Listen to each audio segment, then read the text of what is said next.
Selamat pagi Kak Sandra. Pagi. Bisa memperkenalkan diri terlebih dahulu, apa itu Kebun Kumara dan Kak Sandra sendiri juga? Oke. Perkenalkan, namaku Sandra, aku salah satu pendiri dari Kebun Kumara. Nah, Kebun Kumara ini adalah sebuah kebun belajar yang bertekad untuk menghubungkan kembali kita-kita nih warga kota dengan alam. Itu melalui pendidikan dan juga jasa lanskap kebun pangan. Tekad besar kita adalah gimana kita bisa menumbuhkan gaya hidup yang lebih sehat dan juga lestari dengan menghadirkan alam dan kebiasaan-kebiasaan untuk merawat alam dalam keseharian kita di perkotaan. Oke, I see. Menarik ya. Kalau misalnya bisa in-depth, mungkin kita bisa cerita tentang apa itu Kebun Kumara dan sejak kapan berdirinya. Terus mungkin bisa diceritakan juga dengan Kak Sandra, Kebun Kumara itu merupakan bisnis yang berkembang di bidang apa? Oke. Jadi Kebun Kumara itu sebagai bisnis lahir tahun 2016. Waktu itu kita, para pendirinya 4 orang, kita ini anak-anak kota yang merasa gelisah dan resah. Kenapa kok di kota itu terbatas sekali ruang hijau yang bisa menjadi wadah untuk kita merawat alam, untuk kita berpengalaman bersama alam. Jadi intimacy with nature gitu ya, gimana kita bisa mempunyai hubungan yang intim dengan alam, itu terbatas banget di perkotaan. Sedangkan kita sebagai warga kota, kita kan juga butuh alam ya, baik itu untuk kesehatan kita, untuk kita bisa memiliki kegiatan secara kolektif, untuk kita berjejaring, dan untuk kita menumbuhkan kepekaan kita sebagai khalifah gitu di bumi ya, bahwa kita adalah earth keeper gitu, harusnya kita yang merawat bumi. Nah, akhirnya dari situ kita merasa kita harus menumbuhkan kebiasaan kembali untuk merawat alam itu sendiri dan untuk berinteraksi sama alam. Makanya apalah yang lebih baik daripada sebuah kebun, dan kebun pangan terutama, karena kalau kita menumbuhkan makanan kita sendiri, mau gak mau kita pasti harus merawat kebun itu, kita harus banyak berinteraksi dengan dia, kita harus pangkas, kita harus nyemai, kita harus siram, kita harus panen, kita mengolah, dan kedekatan kita dengan dunia itu, dengan alam, dengan pangan, itu justru bisa menguatkan kembali gaya hidup lestari dan kesadaran sebagai manusia yang merupakan bagian dari alam gitu. Kita kan nggak terpisah ya, jadi harusnya sudah sewajarnya kita merawat alam juga.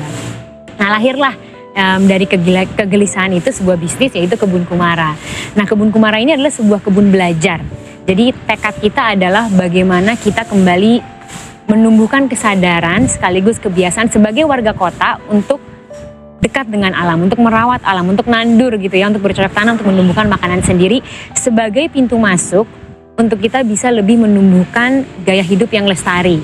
Jadi kita sangat percaya bahwa ketika kita menumbuhkan makanan kita sendiri dan berinteraksi dengan alam, sebenarnya itu menjadi pintu masuk yang begitu sempurna untuk kita menyelami kembali sebuah kehidupan yang diselimuti oleh kewajaran gitu. Jadi maksudnya menumbuhkan makanan, merawat alam, mengkompos, memisah sampah, peduli sama alam, itu kan harusnya sebuah kewajaran ya.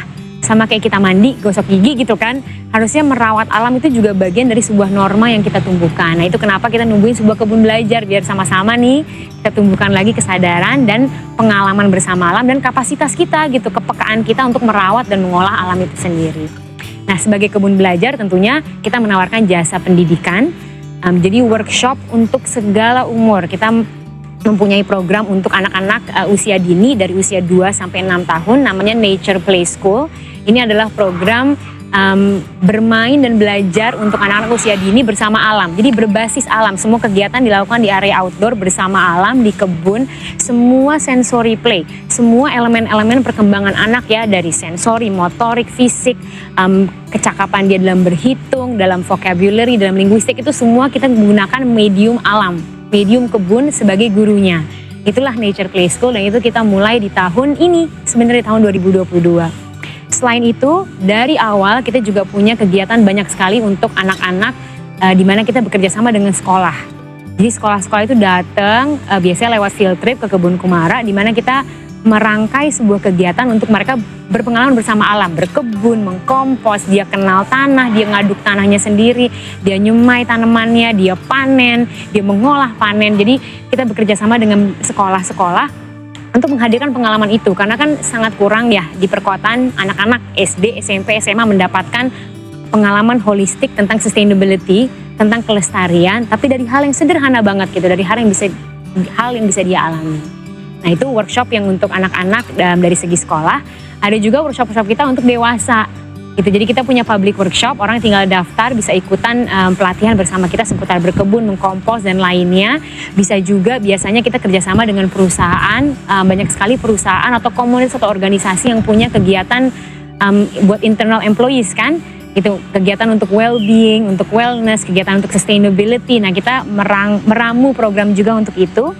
Dan nggak jarang juga kita sebenarnya bekerja sama dengan berbagai macam klien gitu ya untuk meramu kegiatan CSR project gitu yang berkaitan dengan sustainability juga. Jadi secara garis besar kalau untuk pendidikan, bisnis kita bergerak di bidang itu. Jadi edukasi untuk segala usia, segala lapisan dan segala kebutuhan. Yang penting payung besarnya adalah sustainability dan keterhubungan kembali dengan alam lewat kebiasaan-kebiasaan yang bisa kita lakukan, terapkan langsung dalam keseharian. Itu untuk edukasi. Satu bisnis kita lagi adalah jasa lanskap, kebun pangan. Jadi kalau teman-teman bisa lihat di perkotaan ini kan udah banyak lah ya area hijau yang diisi oleh tanaman hias. Itu bagus, itu oke. Tapi kita mempunyai pendekatan di mana bisa loh itu kita tingkatkan lagi, kita perkaya lagi dengan menghadirkan tanaman pangan di situ.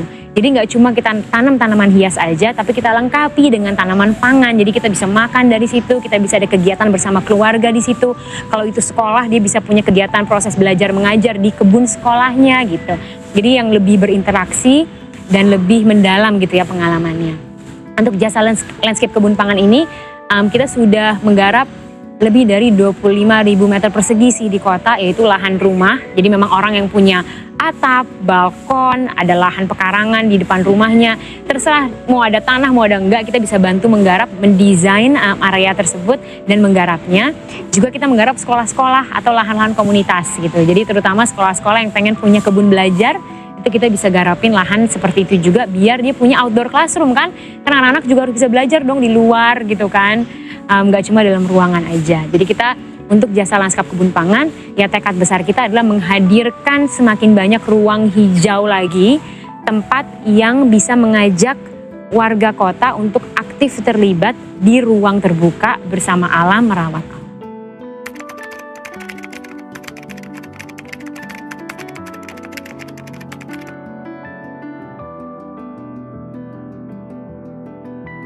Sebenarnya Kebun Kumara itu mimpi besarnya adalah untuk terlibat secara langsung gitu ya, mengkontribusi terhadap membentuk sebuah sustainable city gitu. Jadi alangkah baiknya kalau Jakarta itu benar-benar bisa menjadi sebuah sustainable city. Dan buat kami itu definisi sustainable kan kadang orang selalu menyempitkannya seakan-akan sustainable itu adalah gimana kita merawat alam saja. Padahal kalau buat Kebun Kumara sebenarnya sebuah sustainable city adalah ruang hidup yang sehat, yang membuat masyarakat di dalamnya tuh senang, bahagia, well-beingnya terjaga, tapi sekaligus menghadirkan alam di situ. Bagaimana merawat alam menjadi sebuah kebiasaan, melestarikan alam itu bukan sesuatu yang terpisah dari norma sehari-hari. Nah kita ingin sekali sebenarnya memainkan peran untuk terlibat dalam menciptakan ruang itu di kota-kota seperti Jakarta. Nah salah satu yang dalam waktu dekat akan kita lakukan adalah bertekad untuk membangun sebuah sekolah. Jadi kita pengen launching sebenarnya dalam waktu dekat TK Kumara, di mana kita lebih mengkristalkan lagi, mempertajam lagi program-program yang sudah kita tawarkan di Nature Play School. Jadi kalau Nature Play School itu kan kegiatannya mingguan, sekali seminggu selama 90 menit, itu bisa buat siapa aja. Tapi nanti untuk TK Kumara itu khusus buat mungkin orang tua yang ingin memasukkan anaknya dalam TK atau dalam proses pendidikan yang lebih jangka panjang. Kita ingin menghadirkan proses belajar yang lebih tajam lagi di situ. Itu mimpinya, karena kami merasa bahwa mau gimana pun juga kesadaran dan pendidikan adalah bagian yang begitu esensial ya dalam membangun sebuah kesadaran yang holistik. Dan kalau kita ingin menciptakan sustainable city, itu kan artinya orang-orang di dalamnya juga harus punya pengalaman gitu ya bersama alam, tapi juga kesadaran bahwa merawat alam dan alam itu sendiri adalah bagian dari diri dia. Dan itu bagaimana lagi menumbuhkan itu kalau bukan lewat jalur pendidikan gitu kan. Jadi itu kenapa kita pasti akan lebih terlibat di bidang itu. Lalu mimpi besar lainnya adalah tadi mungkin tim Lanskap Kumara bisa mengambil peran yang lebih besar lagi dalam menghadirkan ruang terbuka hijau yang mempunyai pendekatan atau design approach sustainability gitu. Jadi tidak hanya nih ruang ini tidak hanya hijau saja, tapi apakah ruang ini bisa multifungsional, bisa menghadirkan pangan di dalamnya, bisa jadi area untuk orang mengolah sampah, bisa jadi area edukasi, jadi ada aktivasinya, ada engagementnya, sehingga ruang itu tidak hanya hidup dari segi tanaman, tapi juga hidup dari segi aktivasi dan engagement, bahwa orang bisa ke sana dan mengalami ruang hijau tersebut dan berjejaring di sana. Jadi itu sih mimpi besar kita, bahwa kita memainkan peran menciptakan kota yang lebih hijau dan kota yang lebih nyaman dan kota yang lebih sehat.